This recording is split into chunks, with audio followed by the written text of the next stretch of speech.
saya memiliki harapan yang sangat tinggi.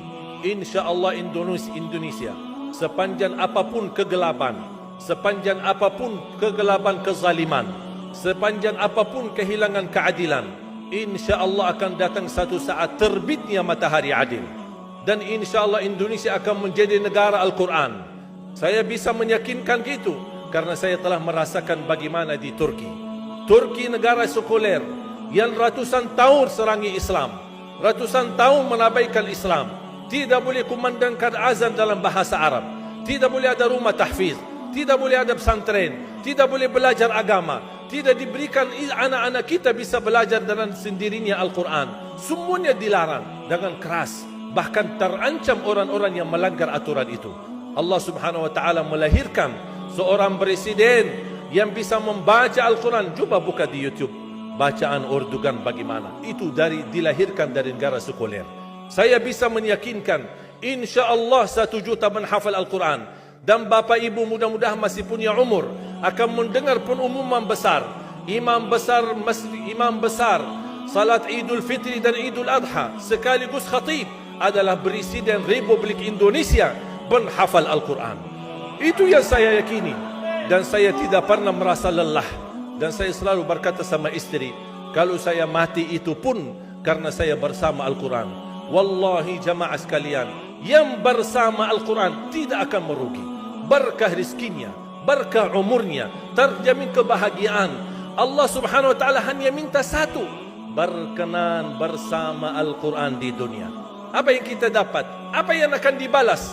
Akan Al-Quran temani kita di dunia, akan temani kita saat sakratul maut, akan temani kita di kuburan membela kita, akan menemani kita saat kita dibangkit oleh Allah, akan menemani kita saat hisab, akan menemani kita saat berjalan di atas sirat yang sangat tipis dan panjang, bahkan tajam jalanannya. Begitu sampai ke surga, apakah Al-Quran melepas? Tidak akan melepas. Al-Quran masih berkenan, padahal kita hanya cuma sekali berteman sama Al-Quran di dunia. Dia begitu luar biasa panjangnya bertemanan sama kita sampai ke surga. Bahkan akan temani kita masuk surga.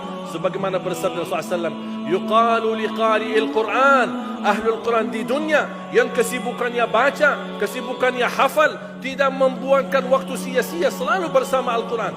Allah suruh dia, bacalah dalam surgamu, naik derajatmu. Baca, naik lagi, tambah lagi baca, naik lagi, sampai di posisi mana pun anda berhenti baca, disitulah posisimu di dalam surga. Bagaimana kata Siti Aisyah di riwayat Imam Muslim, jumlah tingkatan-tingkatan dalam surga Allah sesuai jumlah ayat Al-Quran.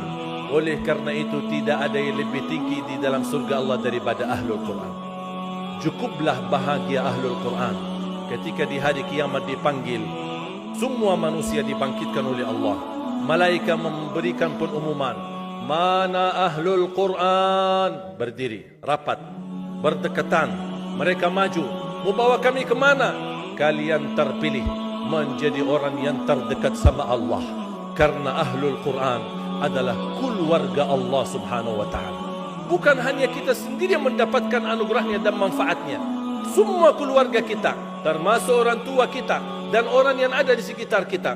Makanya jemaah sekalian, kalau anda gagal penghafal Al-Quran, anakmu pun gagal penghafal Al-Quran, jangan sisahkan walaupun saham menjadi saksi baik di hadapan Allah. Ya Allah, saya belum hafal, anakku gagal penghafal Quran, tapi insya-Allah hartaku, usahaku, pikiranku, tenagaku bisa terus memperjuangkan Al-Quran. Apa saja, ya Allah, insya-Allah menjadi saksi baik. Dan nanti di hari kiamat, insya-Allah kita bersama Ahlul Quran mendapatkan syafaatnya Al-Quran di hari kiamat. Kita sangat membutuhkan ayat-ayat yang dikumandangkan ketika meninggal dunia. InsyaAllah setiap satu huruf akan disalurkan 10 kebaikan. Mudah-mudahan semua yang hadir diberikan kemuliaan dan keanugerah dari Allah menjadi Ahlul Quran, penghafal Al-Quran, penghayati Al-Quran, para pencinta Al-Quran, berakhlak-akhlakul Quran. Ya Allah, aku mohon atas izinmu ya Allah, kami bersama-sama bertemu di masjid ini. Berilah pada kami kemuliaan bersama-sama bersama Ahlul Quran di dalam surga-Mu ya Allah, ya Dzal Jalal wal Ikram, ya Arhamar Rahimin, ya Arhamar Rahimin. anugerahlah kepada kami anak dan keturunan penghafal Al-Quran, anak dan cucu penghafal Al-Quran yang mampu menjaga nama baik keluarga kami, yang mampu membanggakan kami di hadapan-Mu hari kiamat, yang mampu menghadiahkan mahkota untuk kedua orang tua kami. Birahmatika ya arhamar rahimin. Ya Allah, maafkan kalau kami tidak berhasil menjadi penghafal Al-Quran.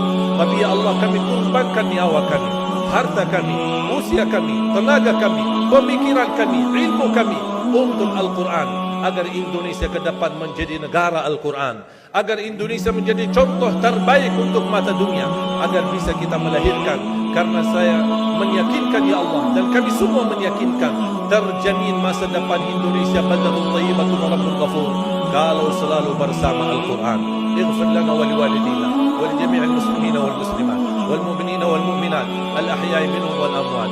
Rabbana atina fid dunya hasanah wa fil akhirati hasanah wa qina adzaban nar. Wa sallallahu ala sayyidina wa nabiyyina Muhammad wa ala alihi wa sahbihi wa baraka wa sallam.